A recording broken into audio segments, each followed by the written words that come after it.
قوم لوط جنہوں نے ایسی برائی کو ایجاد کیا جو ان سے پہلے دنیا میں کسی قوم نے نہ کیا تھا۔ ایسی بدکاری جس کی مثال تاریخ میں کہیں نہیں ملتی۔ اس قوم نے ایسا کیا کام کیا تھا اور ان کا کیا انجام ہوا؟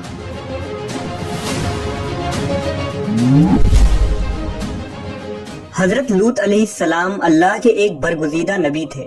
آپ کے والد کا نام ہاران تھا جو تاریخ کے بیٹے تھے۔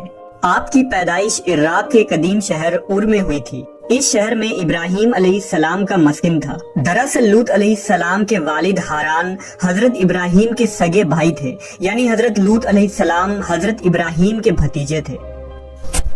چونکہ حضرت لوط علیہ السلام کے والد ان کے بچپن میں ہی انتقال کر چکے تھے، لہذا حضرت لوط کو حضرت ابراہیم نے بیٹا بنا کر پالا تھا۔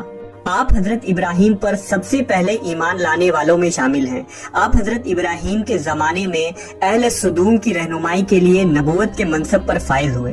حضرت لوط کے بہت سارے معجزات ہیں۔ آپ جس وقت بارش کے لیے دعا کرتے تھے تو آسمان بادلوں سے بھر جاتا اور خوب بارش ہوتی تھی۔ حضرت لوط جس پتھر پر سر رکھ کر سوتے، اس پتھر پر آپ کے سر مبارک کا نشان بن جاتا تھا۔ سدوم وہ علاقہ تھا جہاں لوط علیہ السلام مبعوث فرمائے گئے۔ سدوم کے آس پاس 5 نہایت ہی خوبصورت شہر آباد تھے، جن میں سے ہر ایک کی آبادی 1,00,000 نفوس سے زیادہ ہی تھی۔ یہ علاقے نہایت ہی سرسبز و شاداب اور قدرت کی فیاضی کا حسین شاہکار تھا۔ یہاں باغات کی کثرت تھی، لہلہاتی کھیتیاں یہاں کی ضروریات سے کہیں زیادہ تھی۔ اردن، شام اور اسرائیل کے درمیان بسا ہوا یہ علاقہ نہایت ہی زرخیز تھا۔ وہاں طرح طرح کے اناج، پھل، میوے بکثرت پیدا ہوتے تھے، اور یہی وجہ تھی کہ آس پاس کے بستیوں کے لوگ بھی اپنی معاشی اور غذائی ضرورت کے لیے ان بستیوں کی طرف آتے تھے۔ مگر یہ بات اہل سدوم کے لوگوں کو بالکل بھی پسند نہ تھی۔ ان کے خیال میں ان کی بستیوں میں پیدا ہونے والے پھلوں، اناجوں اور سبزیوں پر صرف ان کا ہی حق تھا۔ وہ نہیں چاہتے تھے کہ دوسری بستیوں کے لوگ ان کے علاقے میں آئیں۔ ایک دن سدوم کے لوگ اس بات پر غور و فکر کر رہے تھے کہ باہر سے آنے والے لوگوں کو یہاں آنے سے آخر کیسے روکا جائے، کہ ابلیس ایک بزرگ کی شکل میں ان کے محفل میں آیا اور کہا، اگر تم ان سے پیچھا چھڑانا چاہتے ہو تو میرے کہنے پر عمل کرو۔ اس اجنبی بزرگ کی بات لوگوں نے بہت توجہ سے سنی۔ ابلیس نے کہا، میں کل بتاؤں گا۔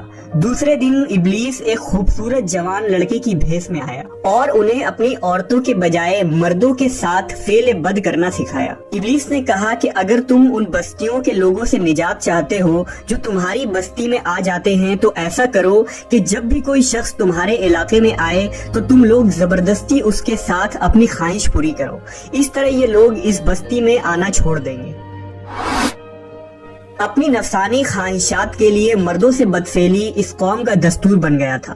یہاں بے حیائی عام ہو گئی تھی۔ حکمراں، سردار، رؤسا، ہر طبقے میں گھر گھر یہ عمل پھیل گئی تھی۔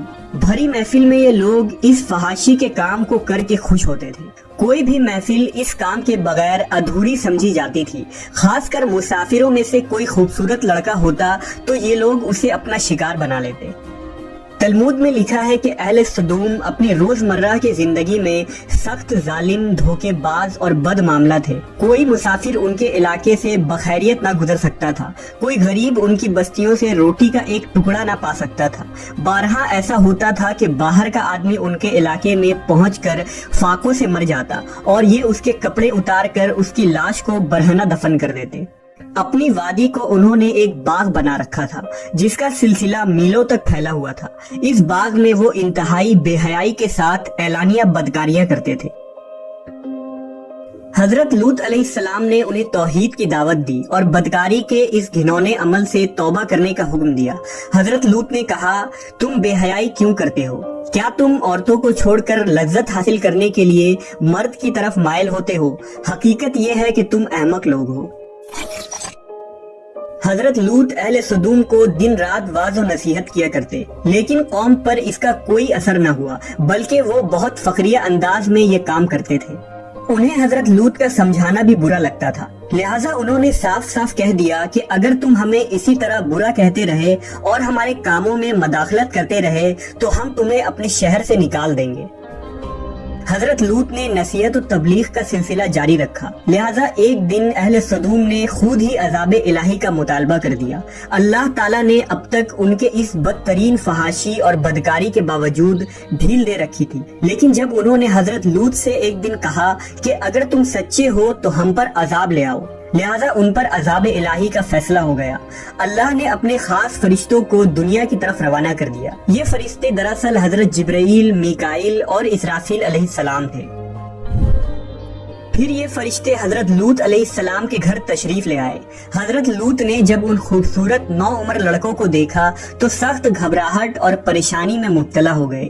انہیں یہ خطرہ محسوس ہوا کہ اگر ان کے قوم کے لوگوں نے انہیں دیکھ لیا تو نہ جانے وہ ان کے ساتھ کیا سلوک کریں گے۔ حضرت لوط کی بیوی کا نام وائلہ تھا، اس نے آپ پر ایمان نہ لایا تھا اور وہ دراصل منافقہ تھی، وہ کافروں کے ساتھ تھی، لہٰذا اس نے جا کر اہل سدوم کو یہ خبر دے دی کہ لوط کے گھر نوجوان لڑکے مہمان ٹھہرے ہوئے ہیں۔ یہ سن کر بستی والے دوڑتے ہوئے حضرت لوط کے گھر پہنچے۔ حضرت لوط نے کہا، اے قوم، یہ جو میری قوم کی لڑکیاں ہیں یہ تمہارے لیے جائز اور پاک ہیں، اللہ سے ڈرو اور مجھے میرے مہمانوں کے سامنے رسوا نہ کرو، کیا تم میں سے کوئی بھی شائستہ آدمی نہیں؟ حضرت لوط کی بات سن کر وہ لوگ بولے، تم بخوبی واقف ہو کہ ہمیں تمہاری بیٹیوں سے کوئی حاجت نہیں، اور جو ہماری اصل چاہت ہے اس سے تم بخوبی واقف ہو۔ قوم لوط کے اس بے شرمانہ جواب سے اندازہ لگایا جا سکتا ہے کہ وہ فعل بد میں کس حد تک مبتلا ہو چکے تھے۔ جب حضرت لوط علیہ السلام کی قوم ان کے گھر کی طرف دوڑتی ہوئی آئی تو حضرت لوط نے گھر کے دروازے بند کر دیے اور ان نوجوانوں کو ایک کمرے میں چھپا دیا۔ اس بدکار لوگوں نے آپ کے گھر کا گھیراؤ کیا ہوا تھا اور ان میں سے کچھ گھر کے دیوار پر بھی چڑھنے کی کوشش کر رہے تھے۔ حضرت لوط اپنے مہمانوں کی عزت کے خیال سے بہت زیادہ گھبرائے ہوئے تھے۔ فرشتے یہ سب منظر دیکھ رہے تھے۔ جب انہوں نے حضرت لوط علیہ السلام کی بے بسی اور پریشانی کا یہ عالم دیکھا تو حقیقت سے پردہ اٹھاتے ہوئے یوں فرمایا، اے لوط، ہم تمہارے رب کے بھیجے ہوئے فرشتے ہیں، یہ لوگ ہرگز تم تک نہیں پہنچ سکیں گے، ابھی کچھ رات باقی ہے تو اپنے گھر والوں کو لے کر چل دو اور تم میں سے کوئی شخص پیچھے مڑ کر نہ دیکھے۔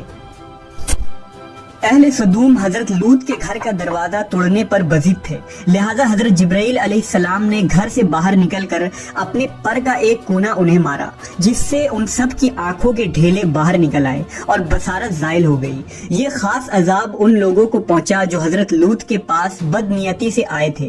حضرت لوط علیہ السلام حقیقت حال جان کر مطمئن ہو گئے اور اپنے گھر والوں کے ساتھ رات ہی کو نکل کھڑے ہوئے۔ بیوی بھی ان کے ساتھ تھی، لیکن کچھ دور جا کر وہ واپس اپنے قوم کی طرف پلٹ گئی اور قوم کے ساتھ جہنم رسید ہو گئی۔ صبح کا آغاز ہوا تو اللہ کے حکم سے حضرت جبرائیل نے بستی کو اپنے پر سے اکھاڑ دیا اور پھر اپنے بازو پر رکھ کر آسمان پر چڑھ گئے، یہاں تک کہ آسمان والوں نے بستی کے کتے کے بھونکنے اور مرغوں کے بولنے کی آوازیں سنی۔ پھر اس بستی کو زمین پر دے مارا، جس کے بعد ان پر پتھروں کی بارش ہوئی۔ ہر پتھر پر مرنے والوں کا نام لکھا ہوا تھا۔ جب یہ پتھر ان کو لگتے تو سر پاش پاش ہو جاتے۔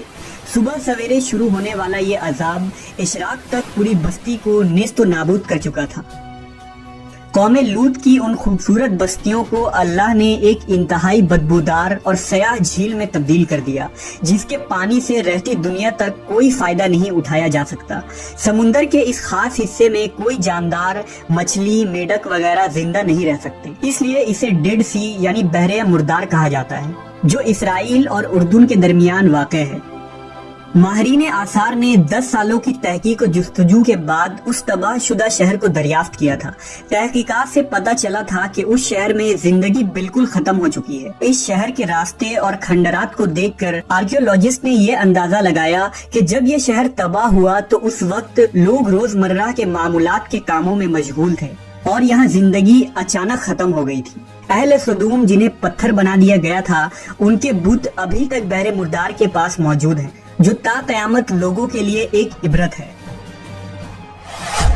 آج یورپی ممالک میں انسانی آزادی کے نام پر اس بدکاری کی اجازت دی جاتی ہے اور اس فحش عمل کو فخر سمجھا جاتا ہے، مگر حقیقت یہ ہے کہ ہم جنس پرستی بالکل فطرت کے خلاف ہے، جس سے انسانی معاشرہ تباہ و برباد ہو جاتا ہے۔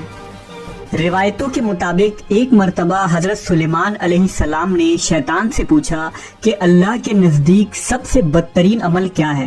ابلیس بولا، جب مرد مرد سے بدفعلی کرے اور عورت عورت سے خواہش پوری کرے۔ حضرت ابن عباس سے روایت ہے کہ رسول اللہ صلی اللہ علیہ وسلم نے فرمایا کہ اس شخص پر اللہ پاک کی لعنت ہو جو قوم لوط والا عمل کرے۔